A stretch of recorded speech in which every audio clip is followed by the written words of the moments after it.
कासिम और सुलेमान, वो उर्दू टीचर रख लिया हुआ उन्होंने, वो उर्दू की तैयारी कर रहे हैं, उर्दू सीख रहे हैं। कि अगर कासिम और सलमान अगर उर्दू सीख रहे हैं तो उर्दू तो हमारी कौमी जुबान है।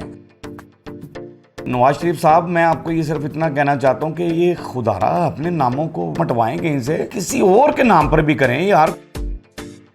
जहां तक मैं जानता हूं वो तो आप अपने गले का इलाज करवाने भी बाहर चली गई थी कि आज ट्रंप जैसा बंदा भी पाकिस्तान जिंदाबाद कहने पर मजबूर हो गया, वो सुपर पावर भी पाकिस्तान जिंदाबाद कहने पे मजबूर हो गई है। अस्सलाम वालेकुम नाजरीन, मैं हूं आपका अपना सरफराज विक्की अल मशहूर सुसरा। नाजरीन, थैंक यू वेरी मच। आप मेरा व्लॉग देखते हैं और व्लॉग में बड़े अच्छे अच्छे कमेंट्स करते हैं और कुछ चीज़ें ऐसी होती हैं जो आपके कमेंट्स में मुझे जो है ना मेरा दिल बड़ा कर देते हैं। मुझे आप जब मोहब्बतों से और नवाजते हैं। अबे लौंडे रो पड़े, क्या कर रहा है तू? हर चीज़ से नवाजा जा रहा है आजकल, तो नवाज ही नवाज हो रही है। आप अपनी मोहब्बत से मुझे जो नवाजते हैं वो मुझे बहुत अच्छा लगता है। ज़रा मैं अपने प्रोग्राम का आगाज़ कर रहा हूँ तो पहला ही क्लिप मैं ज़रा बिलाल यासिन साहब का, ये क्योंकि कज़न है इनके और शरीफ बरदरी से इनका ताल्लुक़ है, तो इनका ज़रा इनको टेंशन बढ़ी है, परेशान बढ़े हैं आजकल ये परेशान हैं। तो क्यों परेशान है ज़रा दिखाइएगा जी। कासिम और सुलेमान, वो उर्दू टीचर रख लिया हुआ उन्होंने। सुन ले बात, वो उर्दू की तैयारी कर रहे हैं, उर्दू सीख रहे हैं। किस लिए सीख रहे हैं आप बेहतर जानते हैं। ये फैसला आने वाले वक्त में होगा कि ये कहाँ पे उनका ब्रॉटअप कहाँ का है, उनकी रगों में खून किन का है और वो क्यों उर्दू सीख रहे हैं। कौम को पागल बनाने के लिए टाइम का इंतजार कर रहे हैं, उर्दू सिखाई जा रही है, स्पीचेस करना उनको बताया जा रहा है कि इस तरह से आपने कौम को वर्गलाना है।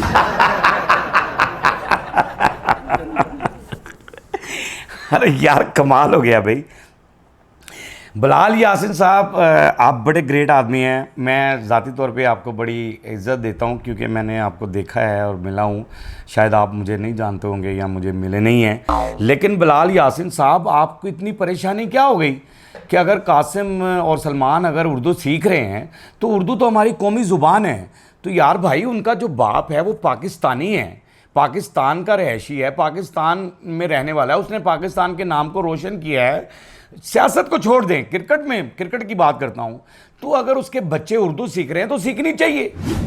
आप उनसे प्रेस कॉन्फ्रेंस कर रहे हैं, हैरान कुन बात है। जिनका दूर दूर तक ताल्लुक नहीं है सियासत से, यानी अभी तक उनका कोई सियासत से ताल्लुक ही नहीं है, ना वो सियासत में आना चाहते हैं, ना कोई ऐसी बात है, मेरी इंफॉर्मेशन तक तो नहीं है, लेकिन आपने लोगों को कन्फ्यूजन में डाल दिया। आप खुद तो परेशान थे ही, लेकिन आपने अवाम को भी परेशान कर दिया इस सब चक्कर में। अब ये आप पेशन गोइयाँ निकाल रहे हैं कि वो उर्दू इसलिए सीख रहे हैं, उनको स्पीच करनी सिखाई जा रही है उर्दू के अंदर, उन्हें बताया जा रहा है कि आपने कौम से खिताब कैसे करना है। अरशाद भट्टी साहब, क्या बात है। अरशाद भट्टी साहब, मैं आपको हमेशा ही सलूट मारता होता हूँ क्योंकि आप जो बात करते हैं ना वो कमाल करते हैं और धड़ल्ले से करते हैं। आपके अंदर वो जो है जो ताकत है ना, निडर, यानी मैं समझता हूँ कि आप कह देते हैं। आप जैसा साफ़ी होना चाहिए यार, क्या बात है। बब्बर शेर आदमी है। दिखाएंगे ज़रा पोस्ट ज़रा।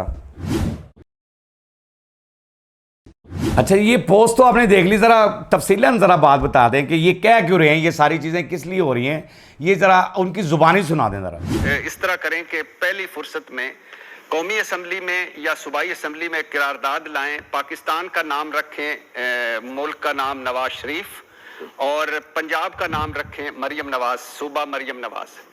अब मुझे बताएं, Nawaz Sharif cancer hospital, Nawaz Sharif medical district, Mian Nawaz Sharif engineering and technology university, Maryam Nawaz security ration card, Maryam Nawaz community health centre, Maryam Nawaz health clinics, Nawaz Sharif institute of cardiology Sargodha, Maryam Nawaz rural है अस्पताल, Nawaz Sharif engineering and technology.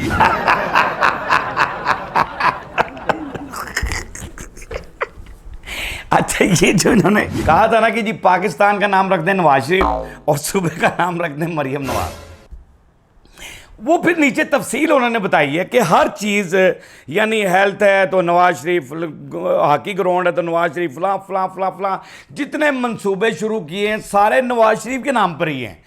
कि कोई भी ऐसा नहीं है कि कोई इलामा इकबाल साहब के नाम पर शुरू किया गया हो, कोई कायद आज़म मोहम्मद अली जिन्ना के नाम पे शुरू किया गया हो।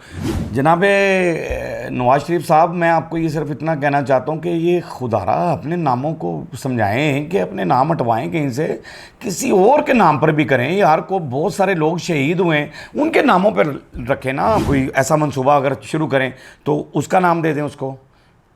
कोई शोहदा जो हमारे हैं उनको दे दें नाम। अपना नाम ही उजागर हर जगह क्यों कर रहे हैं? इसलिए अरशाद भट्टी साहब ये कह रहे हैं सारा कुछ कि जी आप चेंज कर दें, ये करारदाद मंजूर कर दें आप, और ऐसी करारदाद लेकर आ जाएं कि जिसमें ये मामला हो जाए कि पाकिस्तान का नाम ही नवाज शरीफ रख दिया जाए और सूबे का नाम मरियम नवाज़ रख दिया जाए। तफसील आपने देख ही ली है, मैंने आपको दिखा दी स्क्रीन के ऊपर कि क्या क्या क्या क्या क्या चीज़ें जो है ना मियाँ साहब के नाम पर शुरू हो रही हैं। बहरहाल मरियम नवाज साहबा कुछ कह रही हैं जी, पहुँच दिखाइएगा।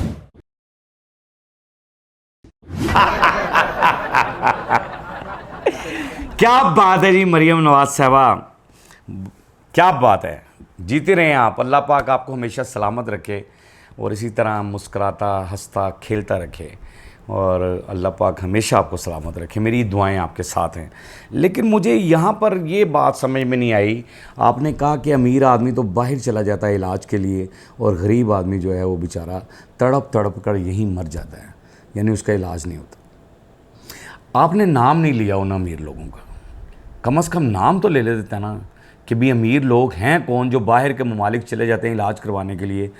मेरी जो इन्फॉर्मेशन है या जहाँ तक मैं जानता हूँ, वो तो आप अपने गले का इलाज करवाने भी बाहर चली गई थी पिछले दिनों। अभी भी आपके वालिद साहब जो हैं वो लंदन में इलाज करवा रहे हैं, चेकअप करवा रहे हैं वहाँ पर। ईद के गए हैं, ईद भी वही मनाई उन्होंने। तो आपने नाम क्यों नहीं लिया? आप अपना नाम ले लेती कि वो मियाँ नवाज शरीफ साहब हैं, वो फ़लाँ साहब हैं, वो फ़लाँ साहब हैं, सारे इलाज कराने के लिए बाहर ही जाते हैं। तो पाकिस्तान में तो इलाज इनका होता ही नहीं है। चलें, अब आप कर रही हैं कोशिश, जो आपने हेल्थ के लिए इतना पैसा नहीं बजट में अनाउंस किया है, तो हेल्थ को बेहतर करना चाहती हैं आप। तो मेरे ख़्याल से हो सकता है कि नेक्स्ट आने वाले सालों में या आने वाले जो भी वक्त है उसके अंदर इलाज सारों के इधर ही हों, पाकिस्तान से बाहर कोई भी ना जाए। अच्छा जी, AI जो है ना वो इतना आगे बढ़ चुका है, इतना आगे बढ़ चुका है कि उसे रोकना बहुत मुश्किल है। मैं तो कभी कभी सोचता हूँ कि कहीं वो कोई हमारी वीडियोस भी ऐसी ना लगा दें। AI ऐसा सिस्टम आ गया कि यार समझ से बाहर है, पता ही नहीं लगता कि ये रियलिटी है या क्या मसला है क्या नहीं है। ये तो बड़ा सर्च करने के बाद हमें पता चलता है कि यार ये मैं जो ये वीडियो दिखाने लगा हूँ, पहले आपको बता रहा हूँ, ये AI वीडियो है, मैं वैसे नहीं बनी हुई, ये हकीकत नहीं है। ख्वाजा आसिफ साहब दिखाइएगा ज़रा ये कैसे बनाई है उन्होंने वीडियो, देखें ज़रा। बंदा हाली तो मैं शुरू होया तेरे नाल, सबने मरना है, सबने अल्लाह को जान देनी है, तू कल्ले ने नहीं देनी हैगी।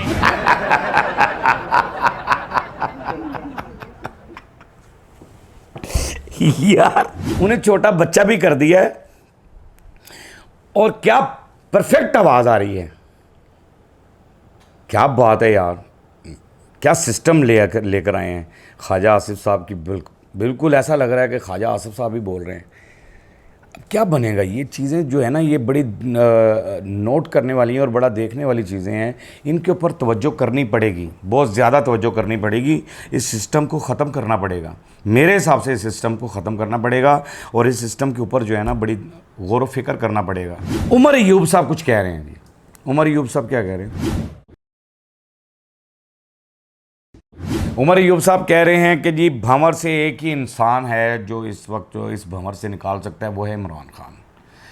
इमरान खान ही हम सबको इन चीज़ों से निकाल सकता है। ये मेरे व्यूअर बताएंगे कमेंट्स बॉक्स में कि ये इनका बयान जो है, ये जो इनकी पोस्ट है, क्या ये हकीकत पे मबनी है? ऐसा ही है? आपको लगता है कि ऐसा है कि इमरान खान ही भंवर से निकाल सकता है, कोई और नहीं निकाल सकता? अच्छा, इस पे ना एक मौलाना तारक जमील साहब ने भी बयान दिया है, वो भी मैं ज़रा आपको दिखा देता हूँ। पोस्ट दिखाइएगा ज़रा मौलाना तारक जमील साहब की। क्या बात है, ये मुझे बात बहुत अच्छी लगी है कि मौलाना तारक जमील साहब जो कह रहे हैं कि जिसने हर चीज़ ही अपनी शौकत खानम और ये चीज़ जो है लगा दी, और वो एक घड़ी चोरी करेगा, यानी एक घड़ी के लिए वो ऐसा करेगा। ऐसा हो सकता है? ये तो हर बंदा शऊर रखने वाला, मेरे ख़्याल से वो मुखालफिन भी इस बात को समझते होंगे, खान साहब के जो मुखालफिन हैं वो भी इस बात को समझते होंगे कि यार एक बंदा इतना पॉपुलर और इतना सारा कुछ और एक घड़ी, मैं नहीं समझता। मेरे हिसाब से भी मौलाना साहब का जो बयान है, मौलाना तारक जमील साहब का, मैं उसके साथ ही जाऊंगा। मेरे हिसाब से मौलाना साहब ने बिल्कुल सही बयान दिया है। यहाँ पर एक चीज़ मैं और भी बता दूँ आपको कि खान साहब ने एक बयान दिया था, जेल से एक बयान दिया है अभी कुछ दिन पहले, कि इस वक्त जो है ना तमाम इख्तलाफात को ख़त्म करके जो मुल्क की सूरत हाल है, जो आलमी सतह पे सूरत हाल है, सबको एक होना चाहिए। मुझे खान साहब का ये बयान बहुत अच्छा लगा। खान साहब थैंक यू वेरी मच, आपने कौम को जगाया और कौम को ये बताया है कि सारी कौम को एक होना चाहिए, तमाम मुसलमानों को एक हो जाना चाहिए, एक प्लेटफार्म पे आ जाना चाहिए, क्योंकि इस टाइम इख्तलाफात ख़त्म कर दें, कोई तहरीक नहीं चलेगी, कोई एहतजाज नहीं होगा, कुछ नहीं होगा, कोई मामला नहीं होगा। इमरान खान साहब, आपकी इस बात पे मैं आपको सलूट मारता हूँ, आपने बहुत अच्छी बात की है सारी कौम को इकट्ठा करने की और इख्तलाफात ख़त्म करके कि कोई सियासी इख्तलाफात नहीं होने चाहिए, सबको एक होना है, तमाम मुसलमानों को एक होना है। अच्छा जी, ट्रंप जो है, ये ज़रा दिखाएं पहले, फिर बाद में कमेंट्स करें। Pakistan, I love Pakistan. Very good, क्या बात है। ये सब कुछ किस लिए हुआ कि आज अमेरिका जो सुपर पावर है और उसका जो प्रेसिडेंट है, वो आज ये बात कहने पे मजबूर हो गया कि पाकिस्तान जिंदाबाद, I love Pakistan, we are love Pakistan, हम सब पाकिस्तान से प्यार करते हैं, हम भी। किस लिए हुआ ये सारा कुछ कि हमारे नौजवानों ने, हमारी पाक आर्मी ने, हमारी पाक फ़िज़ाइया ने पूरे मुल्क में, पूरी दुनिया के अंदर जो है, पूरी दुनिया के अंदर हमारे सरों को फ़ख्र से बुलंद कर दिया है और हम में ताकत पैदा कर दी है कि आज ट्रंप जैसा बंदा भी पाकिस्तान जिंदाबाद कहने पर मजबूर हो गया, वो सुपर पावर भी पाकिस्तान जिंदाबाद कहने पे मजबूर हो गई है। इसलिए मैं कहता होता हूँ कि हमें किसी चीज़ का डर नहीं है, खौफ नहीं है, क्योंकि हम सब महफूज हाथों में हैं। और आज साबित हो गया, ट्रंप के इस बयान के बाद ये साबित हो गया कि हम वाकई महफूज हाथों में हैं। अल्लाह पाक उन महफूज हाथों को हमेशा सलामत रखे, कायम और दायम रखे। पाकिस्तान जिंदाबाद था, जिंदाबाद है और जिंदाबाद रहेगा।